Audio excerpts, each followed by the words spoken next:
Okay, so it started. Good, how are you? They're supposed to be sending out thank yous.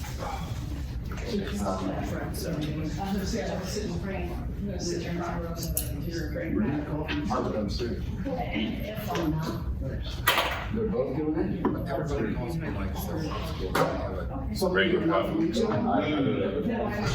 When he pulled us, pulled me over. I went down to the gas. And he's pulled up next to me. He's like, "Were you talking out of a wine glass on the way in?" I'm like, I look at, I gotta go my clear glass. So he's like, "All right, good." He's like, "I was going to make sure that I wasn't completely going crazy." He's like, "It looked like you were holding this wine glass." I'm like, "No, it's just it's my favorite. My DAV clear glass." I think it broke the first team trying to win one where and you go like this on the bottom. They're so good. He kept recruiting players. Yeah. Those are perfect for meetings. You have to say First year, she had made a bunch of friends through that. And she was so busy doing other stuff. She said, "Are you actually capable of it?" Absolutely. Because it was so important. All that other stuff. But by that time, it's like, okay, she's very adventurous. Saves you some travel time. Push it in the lot. Cities. Light posts and everything else. Some big guys do that. all the light posts and the crosswalks. So this is what we currently. Yeah. This is what kind of. Taking them off. I got it. I was trying to find this. This is our current tiger. Yeah, TIGE. This is our current one. Yeah. What's that? Yeah. Lots of Yeah. No, this is. Last edition, the bicycle one. Yeah, I mean, it talks about licensing and. So too much. Like, I remember coming up here when I was little, having mine engraved on the bottom.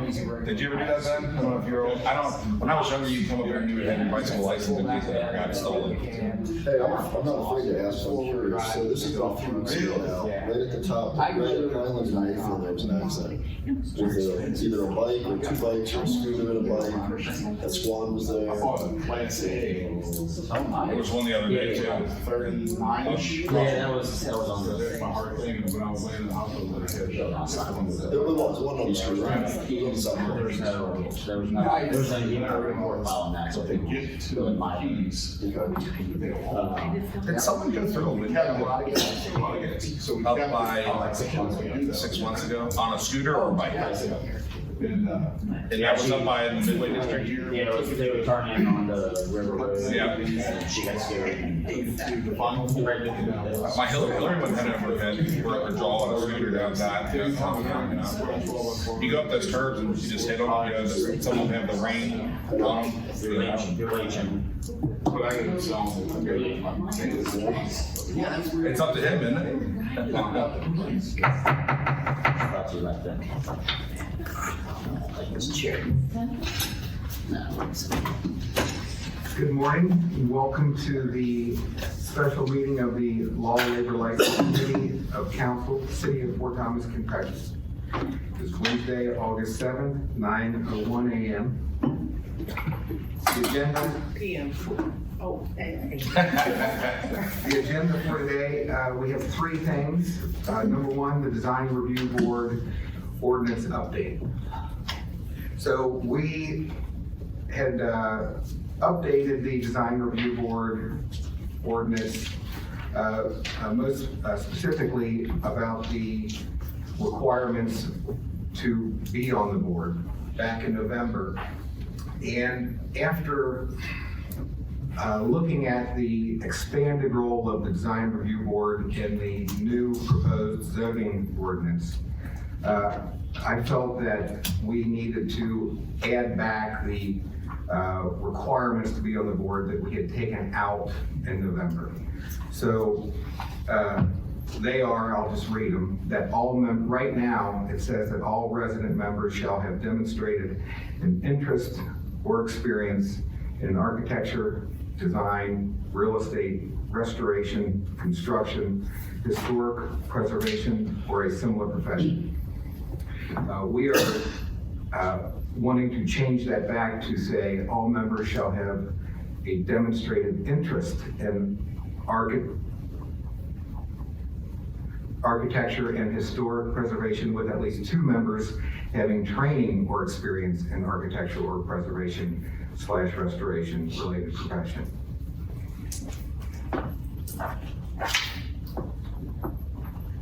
Architectural, industrial design, history, archaeology, architectural history, planning, or related fields.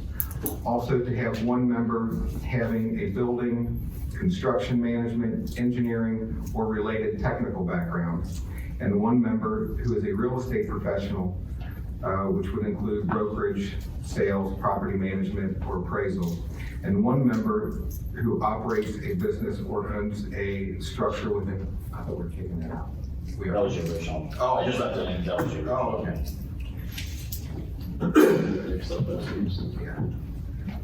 Yeah, that was the original That was- proposal, so I know we talked about it, I just left it in there just to talk about it. Yeah. Like Ron Burgundy. He's, you read that prompt. Whatever it says. So, and I might that's, try that. anybody have anything to say about that? Does everybody agree? Yeah. This is back to the original way, short of the last member. That last member seems like that would be, I think we should remove that just because we've talked about, I mean, how many times have we talked about having a conflict of interest? I mean, Yeah. if we're talking about that, then we shouldn't make it mandatory that somebody that owns. Can you explain to me how the historical preservationist works on this? Does he sit in the design review boards, or he just review the stuff and then give them an opinion? Is that all he does? Yeah, he reviews the case and then gives his, essentially a staff That's kind of what recommendation. yeah.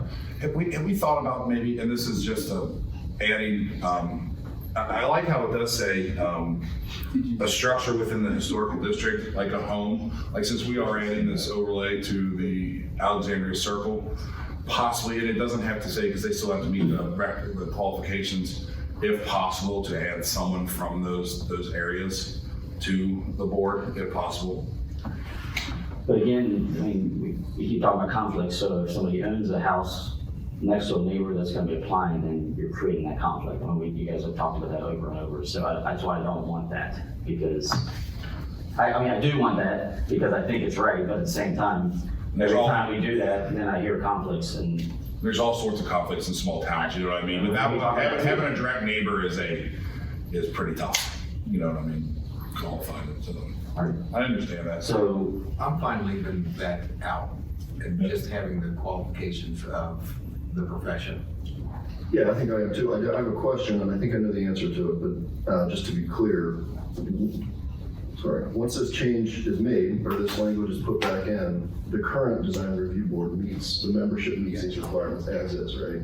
I can be grandfathered. I haven't verified that, but I'm pretty sure it does. I looked at it a while ago, and I think they did, and they're all Because- very qualified. Yeah. Right, and that's the thing, that's the reason we recommend changing it, just to make it easier, because right now, with going the old way, I have to track which one fills what category, right? So it's just more of a staff pain, whatever.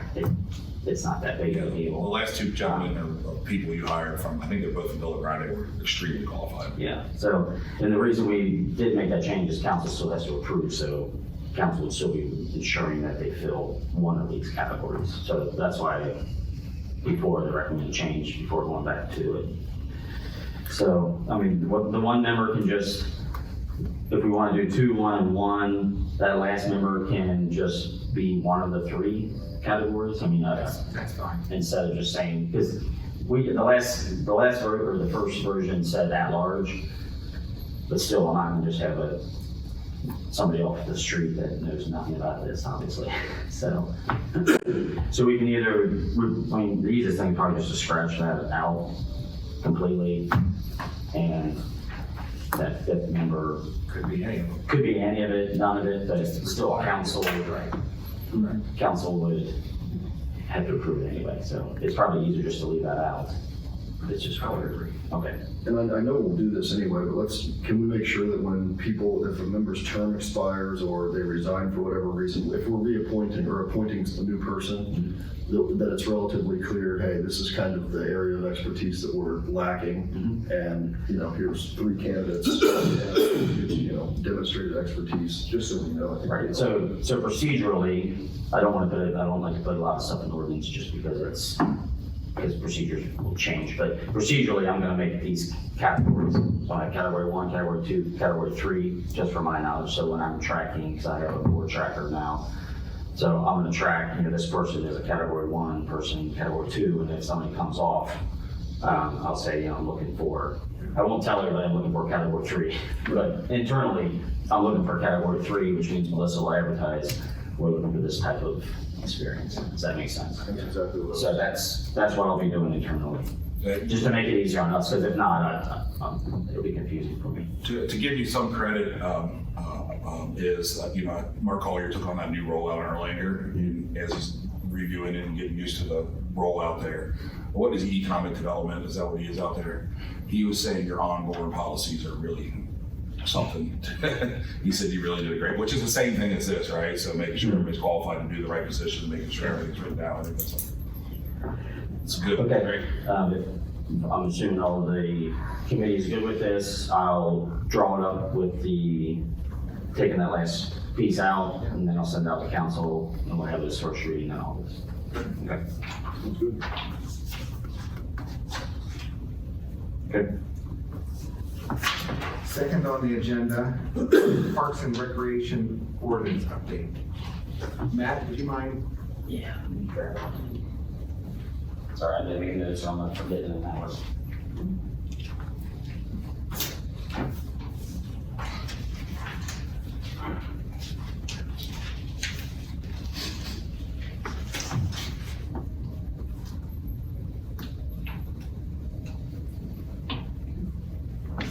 So when we were having this meeting, I have a list that I've been creating since I started here of just goofy little changes that ordinances need.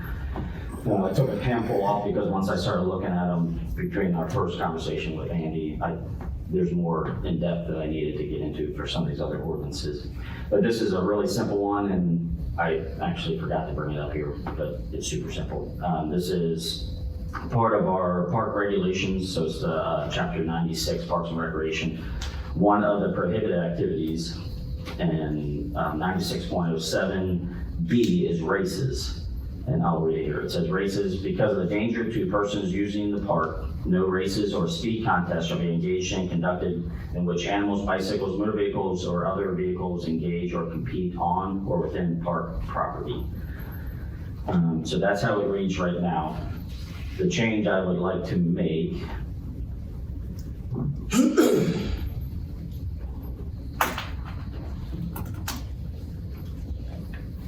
is the change I would like to make at the end of that is unless a safety plan has been established and approved by the city administrator. And the reason being is we do speed time trials at Core, and mountain bikers do time trials in the park. They've been doing it for 2 years. I went ahead and let them do it last year. Honestly, before I found an ordinance that directly said we couldn't do that. But, it's ran by Core, they close, it's very well marked. They close the course, just a section of the course down, and they do these time trials, and I honestly don't even know why they do them. I'm assuming it's for another race or something, right? But they use our parks to do that, which is good. It draws people in and everything, so it's a positive for the city, so I have allowed it. I would just like to add that in there. As long as there's a safety plan and that I approve in writing, then they're allowed to do it. So if councils or if the committee's good with that, I'll present that to council as well, and then have it for first reading in August. And it's really administrative, I think, but Good with that. Yeah, should we have anything about the covered insurance, like that? I don't think so. As long as the safety plan's there, parks, there's a certain liability that we accept just having parks. So I don't think there's a need to make it more complicated unless council does. Yeah, Core might have a different opinion. Well, the only thing I thought of was you could have them sign along and present a safety plan and have them sign a whole harmless agreement, but if you don't worry about it from a liability standpoint, I mean, we've never had an issue that I'm Yeah, aware of. I mean, I always consider liability, but I also understand as a city, we just assume a certain level of liability, anyway, and. Court maintains the trail, so they might share that liability also. Cool. So if that's good with you, sorry, I don't have it, it's on my desk, but it's a very simple. At first I just had it approved by me, but I added a safety plan just in case I'm not here. That way somebody else knows that it's not just yes, do it, make sure that there's a safety plan in place where they're blocking things off, so people don't get ran over. That's all I have for that. And I'll go ahead and update that and send it to council and have it for first reading. That sounds good. One thing I just want to say, and we're all aware, but I think it's awesome, all the things that we're doing in the parks, but the new signage at every park, I think just looks so spectacular. And I've been in the car with people or walking by with random people, friends or family, and they all compliment it. And I love how it's every park. It's not just Highland Park and Tower Park, it's Biggs Park, and all that just looks so good. That was a job well done. Yeah, and that was part of the branding package that was presented, and even though the branding, I guess we kind of officiated that a year or so ago, we phased this out, just one for money, but two, it's just staff time to get it all in, so that is our first stage of the signage for the parks. I think it's fantastic. I love the sign, the uniform look, and the harmony we're creating over the whole city because of this was part of it's really come together. I know people were a little, concerned about it in the beginning, but at venue now, that it's really, when I drive by the one in Woodville, I've gotten compliments from a ton of people on it too, man, it's just really, it pops. It's bringing us up to where we should have been a long time ago, so. So next on the agenda, scooter safety. So there have been a lot of people coming forward talking about scooter safety, scooters on sidewalks. Adam, you've been looking into this for a long time, and I've talked to you and Matt about this. Matt, do you want to kind of talk about what the police are doing on the front end? Yeah, I'll explain what we do now, and this is not a new subject. I've been dealing with since I've been here, working with the police department. There's ways to move forward. I've said it before, I'll continue to say it. I don't think this is a problem to legislate. I don't think this is a citation type of problem. I think it's a community issue that a community solution needs to be involved. So, immediately, which was happening before me, but we kind of amped it up a little bit, is just the coordination between school and the city. Because obviously the school has the attention of the kids that are the ones riding bikes, riding scooters. So the SROs do training every year. They do it at the beginning of the school year. They do it at the end of the school year. We do training videos that they have. The school right now, their videographer team, I met with them a month or two ago for them to put on a video specific to Fort Thomas, and actually using like Highland and Highland Avenue and up by Fort Thomas Coffee on Highland, just specifically talking about the major intersections that are the most dangerous and how to traverse those. Every newsletter I usually have bicycle safety and things like that in it. We also do, social media posts between the city and the police department. Within the last month, I think the police department just sent out a video, which is really good, talking about the A-post on a vehicle. So the A-post is the side post that the windshield connects to. And if you pay attention to that when you're driving, and it's a accident reconstruction term, is A-post, B-post, and then C-post. But the A-post really gives you a pretty large blind spot. And you only see it's like 4 inches. And right here it's 4 inches, but the farther back you go, the more that 4 inches takes feet out of your vision. So not only is that good for bikes, scooters, but it's also really good for pedestrians. Because those of us that have dropped kids off at school in the morning at Highlands, whether it's on the avenue or somewhere other than the turnaround, kids cross all over. And that A-post really does block your vision of kids crossing in front of you. So you know, we do a lot of informational posts like that, the things that, you know, the parents need to be making sure that they talk to the kids when they don't, the school does. Additionally, we just got in this past week, we started a plan a month or two ago, probably longer. I knew about it a month or two ago, for walk your wheels signs to be put up mostly in the business districts. We've expanded that to the school districts as well. So we've got a full plan that these will start being put up, and they'll be, like I said, at all the school districts. The only difference between the school districts, they will have a sign underneath that just has the hours of the school. So it's not necessarily all the time, but it's during the times that school's in, specifically drop off and pick up. And then all the business areas and major crosswalks. So we're any place like Inverness where people are going to be sitting outside, these signs are going to be posted. So that's something that we're working on right now to get installed. It'll probably take a little bit. You know, most of the areas have the posts that we need for it, but if not, we're going to be putting those up. I must have missed it. Are those the signs that you're gonna post right there? Yes. Okay. Perfect. And, you know, I just want to mention something. I'm thinking about Midway because we've all talked to Erica about that and been sitting out there. It's, you know, it's relatively tight on the sidewalk anyway, and oftentimes bikes or scooters will come zipping through, and it's been a frustration. So these will be present there. Correct. And what you said about it's not so much a citation issue, but a community issue. So I think we need to encourage the community. It's okay if you're sitting out at Midway eating lunch and somebody zips by to politely say something to them and just remind them, hey, please walk your bike or your scooter here. And that could be a community member or a business owner, because there will be a transition, and then hopefully these will be effective without, you know, too many verbal warnings coming from the community, but it's gonna have to happen. And we've all seen it, even if you're just walking on the sidewalk by your house and you know, somebody zips right by, and unfortunately, you know, it's up to us to say something and make sure they know. Yeah, and that's, you know, that's something that we want to communicate to the businesses that, you know, that somebody had came here, I think last month or the month before, and said that, you know, a kid was driving through Midway and they told him to slow the F down. That's not as effective, right? So we need to make sure that we're educated. I mean, I pull kids over on scooters in my city car, right? And when I do that and I just talk to them and explain to them, hey, look, this is why I'm telling you, like, you need to, you know, there's safety, you got cars that can't see you, things like that.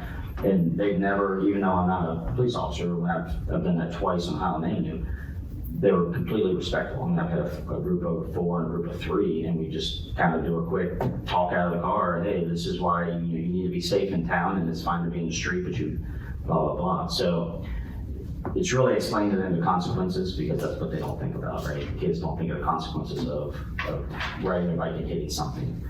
So that's what we're angled on. Are those signs already printed? Yes. Okay. It's just a little, just only having a bicycle on there might do the same thing. Throw them off a little bit, but I also don't think they're big enough, because these people are going by, you know, 20 miles an hour now, you know, so. You know, I mean, I mean, I think that's the thing, you know, when I'm Big enough, they might knock them off. but they might slow down. I'm all right with the size. It's just a one image, right, but hopefully they understand what the wording says. right. You know, when I looked into this stuff and I looked at other cities, and I don't know how many people read into what Matt said, but Fort Mitchell had some good laws on there, and you know, I think that the police have discretion. You know what I mean? And sometimes I think we need to create rules, but everybody's got discretion on when to follow. But we need to give people the tools in order to be able to successfully enact what they're saying, and just telling them to slow down, not breaking any rules or laws, so they don't have to listen. You know what I mean? You're just kind of keep teaching them safety at that point. And at some point, I know I was a kid, you know, I might have listened, but I was right back on my bike or my scooter the next day doing the exact same thing. And then again, and again. It probably got hit by a car and then did it again the next day. You know what I mean? So at some point, we need to create the tools that people can use to have these. I'm not saying I don't want to stop them. I kind of like them, you know what I mean? I'm not upset with them at all, but technology moves so much faster than we do. And these things aren't just going 15 miles an hour anymore, and they're getting bigger. Yesterday, I wish I'd taken a picture of 2 girls, probably 10 or 12 years old, riding on one. They're getting wider, longer, bigger, stronger. They're gonna be able to hold 3 people. You got the e-bikes too. E-bikes as well too, and I'm not saying, by no means do I think we should be going out there pulling them over, finding them, but I would like to give the tools, especially in these CBD districts and stuff like that, to make sure that they can actually fulfill these things. And if you look at Florence's, I think Florence does a very nice job on theirs. It's very simple. They just basically create one that says they can't go more than 15 miles an hour, no more than 2 people on them. I think there is one about, Are they built for 2 or are they built for 1? For one. let's see here. I think clean vehicles, no clinging to vehicles, you know what I mean? Which, by the way, when I roller skated rollerblade, I did that on my friend's convertibles, you know what I mean? Someone I know, Erica Bibber, it's just, I think, look, I'm right, you Looking know. at, like, so at the front here, chapter 74 is our current ordinance for bicycles. Right. So just real quickly scanning over that, it looks like all of the stuff in here for bicycles is the same stuff pretty much the same stuff and more than the city of Fort Mitchell did for Well, motor assisted. right. I mean, And this is mostly KRS and KAR. I mean, that's what this is. Okay. This came up short of the licensing. what would be the problem? Like, I agree with, we don't, kids getting pulled over sounds excessive, but just so that people knew the rule, why couldn't we just say, motor assisted vehicles and bicycles? But I think we need to have a section related to motor scooters and. Wouldn't it be the same thing as a bicycle? It is. I mean, and even the ones that define it differently, the same laws apply. It does seem like that, but I think that's a tool that we could use to help them point them out. I also think that, at night, they should have some kind most of them are dark complected, right? So at night. State law requires them to have a light. The light or So it's not reflectors. something Yeah, it's on that, here too. yeah, it's on it. And no more than 2 people on one, is that on bicycles too? Yeah. Because we rode pegs when we were a kid. So then maybe we just do a section pulled out so we could use it. And I think one thing It also too, says you can't ride in business district. It does say that, and that's something that we need that was one of the big to. ones too. They need to stop and walk. Looks like we already have it. So we got that in here. We also have a no person 12 or older allowed to be on a bicycle on any sidewalk in any district. By the way, I like them on sidewalks. Yeah, so this is, if you see on that page, you see the underlying part. My recommendation would be to take that out, but I figured that if council's not comfortable taking it out, at least I need to add that disclaimer in there. Because, and the addition is unless it's unsafe to ride in the street, the conditions or the driver's skill level or the rider's skill level. And that's what Chief Kilgore and I have been really pushing the last 2 years is it's about the rider's skill level. Like, use the street if you can, but you need to be intelligent about it. So if the parent doesn't think a 14-year-old has the skill set to ride in the street, then they shouldn't be, right? But some 12-year-olds may be able to ride in the street because they just have that awareness that others might The not. awareness really that is. But 15-year-olds, 16-year-olds might not. So to have a law that says they have to be in the street, especially when you're talking driving through the midway, I mean, we all have tried to cross the road during midway. You got somebody, a 13-year-old, which this is what this law says, a 13-year-old has to be in the roadway in front of, coming this way, in front of midway. There's no way they can keep up with traffic. I can't keep up with traffic. And it's just not safe to be riding there, which is why most people ride on sidewalks at least until they get to the 4-lane. So another thing that, what if there's a 6-year-old kid and their parent is riding a bicycle with them? Now, the parent, who's obviously older than 12, should be able, they're not gonna get a ticket, but they should certainly be allowed to be on the sidewalk with their child. Well, it's all discretion. Yeah. It's all discretion. What we're trying to do is steer people in the right direction at certain times. Taking away doesn't do anything. We've never ever once given a ticket for it. Correct. Do you know what I mean? But it gives people the opportunity to, enforce things that they think they should be. What if a, 16-year-old is capable and is riding through the streets at, 20 miles an hour down the hill? When I used to come down So I lived, back in Riverside, and coming down in front of Highlands was one of my favorite things to do, and I would come up the curbs and jump, the curbs and come back down. I was very well capable of it, but I shouldn't be, I guess, now that I think about it. When you're a kid, you don't think about it. So I don't think taking it out means anything if we're not enforcing it, but we could use it at a certain point if we saw someone that was capable. Then now you're telling me they can't yell at a 24-year-old professional mountain biker for riding down the sidewalks. So what's the point? It's all conditioned, it's all discretionary, right? So we need to give these people the tools to make sure people don't do it. There are people out there that just don't care or don't think about it. Because when we were kids, nobody bothered you. You know what I mean? So, and when these 16-year-olds were kids, nobody bothered them, and now they're 30, they don't think about it. You know what I mean? So I just don't think it hurts if we leave it in there as a tool. I didn't realize that we had all these rules and these bicycles that we've been talking about for a long time. I can't believe no one's brought it up. But I do think that we just, because of the motor scooters and stuff like that, I think Andy's right. We just need to add a section and define what they can do so that it's specific. You just bicycles and. Yeah, but it'd be nice if you could pull it out, like motor scooters. Yeah, so That way then we can highlight it, because so many people are concerned, like you gotta go through, how many pages is this? Yeah, I mean. what I'll do just from our conversation today is I'll just do a sample ordinance change for this, and that's why I printed this out, just to show that. I will, is the committee okay with adding unless it's unsafe due to street conditions or rider Is skill? that not currently in It's there? not I currently think in we there. should have that. I just think that's, like you're saying, you'd rather have it in there, but at least that gives a reason why, because it's been, I shouldn't say that, but the chief and I watch people a lot on the sidewalks as we've been talking about this, and that is the thing, you'll see an adult with a child, and that's completely reasonable, and that's what I did, driving through the Midway district especially. I would always ride with my child on the sidewalk instead of me being in the street yelling at them over cars. You have to come over because there's four lanes of traffic and you need to get on. And that's all clearly established in KRS and KAR for bicycles. So most of this is, like I said, from KRS. So that's one thing I'd like to add. Additionally, I want to remove all the licensing, because we have all the licensing, 2 pages of licensing for our bicycles, which we don't do anymore. So I'm going to remove that. For Amy's suggestion, License plates. We don't issue license plates anymore. They were actually. Didn't get license plates in my car. Apparently. I do like how Andy suggested we add the motorized vehicles or motorized bicycle order. Yeah, it'll be added as a definition. Okay. Could it be the topic line? Where's the,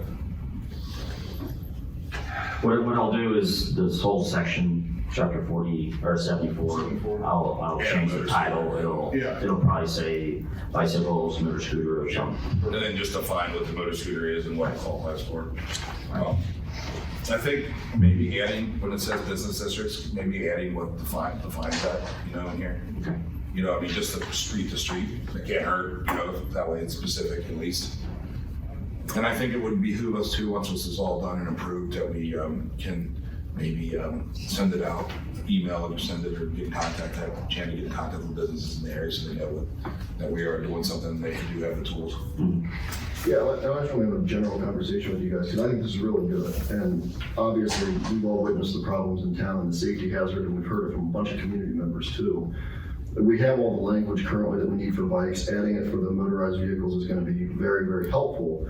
But let's be honest, as you said, and I agree, a lot of this is really discretionary. I mean, if you see somebody riding on the sidewalk and they look like they're 13 or 14, who's gonna say, hey, are you 12 or are you 13? If you're 13, you should be out in the street. By the way, you appear to have the skill level. That conversation's never gonna happen. So, this is always going to be a challenge, no matter what. It's only gonna get harder too. It's only gonna get harder as technology continues to change. So, at some point, we do have the teeth where enforcement could be an issue. I'm not in favor of the police out patrolling scooters and bicycles. When there's obvious safety hazards, I think it's important that they do get involved. But, just one. I'm not saying, that's why I said discretion. They don't do it now. I don't think they should, but if someone has to call and complain, we need to give them the tools. And if the police have to be involved, maybe Will goes out and talks to them. We find out if they know who the parents are, you know what I mean? I think, like Matt said, it's a simple conversation. Yeah, and I think the biggest thing that we need to really part with the community and with business owners and do it ourselves is just the awareness of what is on the books, especially once the motorized portion's added. You know, I You think. know what I mean? And at the schools, Yeah, I think, yeah, that's exactly right. during that education, they can show that, hey, this is a law. I mean, I totally understand this, because if I was a parent, all of a sudden my kids had the opportunity to be able to go places without me having to take them at 13 or 12 years old, and it's $100 versus, you know, your kid's not 16 yet, can drive around, it's very appealing, right? So you kind of let them get away with more until something happens, you know what I mean? So I totally get it. I want them to have fun out there. What's the thoughts on, and I'm just purely just thinking out loud here. I want to get, talking points around it. So when the golf carts, when we put the golf carts out there, we register them and we send specific letters to golf cart owners, educational pieces. Is that something that we can maybe examine here? You gotta register your scooter, and we send specific safety regulations and ordinances to the parents of the scooter owners. Yeah, so that's gonna be heavy on staff, but it's also when somebody rides in without one, Yeah. then we have to impound it. I mean, you know, that's the issue, is friends come in with their scooters so they can ride with their buddies. Parent, I mean, it's just the enforcement, just like I said, the enforcement. This might sound silly, but it might be feasible too. I mean, could we partner with the schools and just have a one pager of some, you know, here's how to be safe, et cetera, et cetera. And on the first day of school, have each teacher include it with their, that's whatever it It's is. their syllabus or whatever. Yeah, like their syllabus type of thing, right? It's about getting the information in front of the parents. Yeah, Making sure they knew what the rules are. Jeff, that's a great idea. At some point, we may have to institute something like that when these things get more powerful and larger and bigger. You know, they're gonna get, Wearing helmets. there are gonna be surfboards before we do it. yeah, they do that. We did our bike rodeo, I think it was 2 months ago now. It's all been within the last 60 days. And we handed out, we got a grant from Duke that I applied for, that we got for helmets, so we handed out 50 helmets during that. Are helmets required for bicycles right now? Yeah, it's not in state law. No, Have we thought about requiring that for people below a certain age? again, I'm a freedom guy, so. Well, I mean, Again, it's enforcement. I do, I mean, I understand, Decision. you're a freedom guy, but we do have cameras everywhere in town.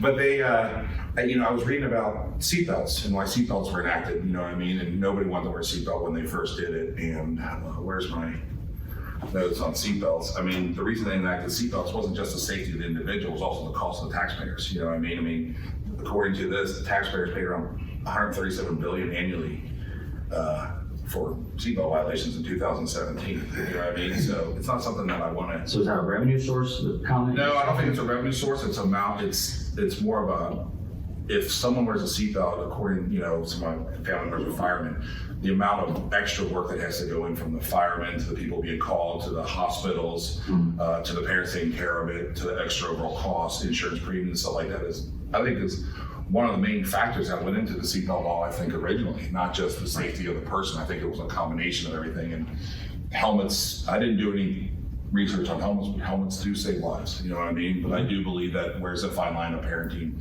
and stuff like that. But do we have to enforce it? I don't know. But it's not like they're going on a bike that's 10 or 12 miles an hour now. These things are going 15, 20. They're going to go 30 or 40. Are you talking about electric bikes, or are you talking about? Yeah, electric bikes and just scooters. Now, I don't think if someone's over 16, they're well aware of what they can do. You know, all these core people make people wear helmets and pads and whatever else, so they do theirs. Why shouldn't we put helmets on kids who are under a certain age when they have to be on the scooter? Or why shouldn't we require it? And I mean, if they do it, they do it. It's discretionary, but I think that's up to the parent to enforce. My opinion. no, I mean, I'm not disagreeing with you on that. It's just, we have seatbelts for a reason. You know what I mean? Like, It's not the seatbelt, it's just to stop the beeping. He's one of those guys who buckles it and then sits in front of it. yeah. Got the Amazon. Yeah, just plug in. It always sucks when I put stuff on the weight on the passenger seat. I'm not saying that, it's just something to consider, you know what I mean? I just think that they did seatbelts for a reason, and these things are getting more and more prevalent. Like he said, there was an accident at Highland the other day, there was an accident in front of Johnson the other day. You know, someone did go through a window 6 months ago. Was that an e-bike or just a regular bike? Regular. Well, maybe the information we send to the schools that the schools can hand out, we we put a strong suggestion that the kids. I think that's, I yeah. think the police do that, they do do that. Yeah, and that's why we handed them out. We got a grant for kids. And with the rules, these aren't the rules that we want your parents to follow. These are city rules, you know what I mean? So hopefully they carry a little more weight. We're never gonna stop it, but if we can just control it just a little bit, the odds of somebody getting seriously hurt, you know, goes way down. I like the one-pager idea, I think that's good information, and I That's also great. suggest, once we get this information together, get it to the schools, let the school's video department actually create video to share with all the students, and if they're smart, then go out there on Chive or someplace else and find the crashes of scooters, and put that in there and say, you know, you're supposed to do this, you're supposed to walk your bike, and then show a crash or something that the kids will go, holy crap, you know, this is Like amazing. the DUI goggles. Yeah, yeah. Or maybe one of the kids that has crashed. You've already Yeah, started really. along that line with a video, haven't you? Right. And don't Yeah. they do video monitoring every day in school? Isn't it a video announcement now, or is it not? No, it's live. I mean, it's live video. It's live video, so they basically anchors, news anchors in the mornings, right? Yeah. It's something they could definitely talk about a couple times a year, especially in the beginning of the school season. But I think, Matt, you already. What a great story. You talked about that a little bit, you actually met, or you're meeting with the film people? Yeah, I already did an interview with them a couple months ago, and I just asked Brian this morning what the status, because I forgot. He might have just to see where they're at on that, because they were really excited about it, and kind of started with Yeah. the Highland Avenue intersection, so. Okay, so what I'll do, unless there's any other conversation, I'm gonna update this ordinance. I think you all know that I like to make things short, so I'll probably be removing a lot of this. I mean, like how to properly park your bicycle is probably gonna be, I mean, a lot of this is state law, I'm all for state law, but I just don't think we need a bunch of this extra stuff that's already in state law that doesn't really matter. If that's okay with you, I'll try to make it nice and short, that way when somebody actually does read it, it's quality stuff. Yeah, if we do, that's fine, completely fine with that, but if we do, we're able to work with the school to get something out, if we could reference the KRS would be. Sure. Well, and the other thing I would suggest that we put this, tell me what you think, but the police department seal on it. Instead of just the city of Fort Thomas, put a police department seal, it just looks like it's got a little more official, got a little more teeth. It's got I cannons mean, still. I think kids are still kind of afraid of police officers sometimes, so. Maybe we could have a police officer take a kid out in handcuffs. Just kidding. So I think education is the way, but we just give them the tools, and if we have the tools already, just highlight them and simplify them, clean them up so that they can understand. You know, I think the SAC did a really nice job of when the sidewalk or the crosswalks were in, the kids had to teach the parents about the crosswalks again because we never dealt with them, so. Okay. I have my marching orders. We need to make a motion to adjourn, or we just? You got it? Any other Move to adjourn. Second? Yeah. Adjourn.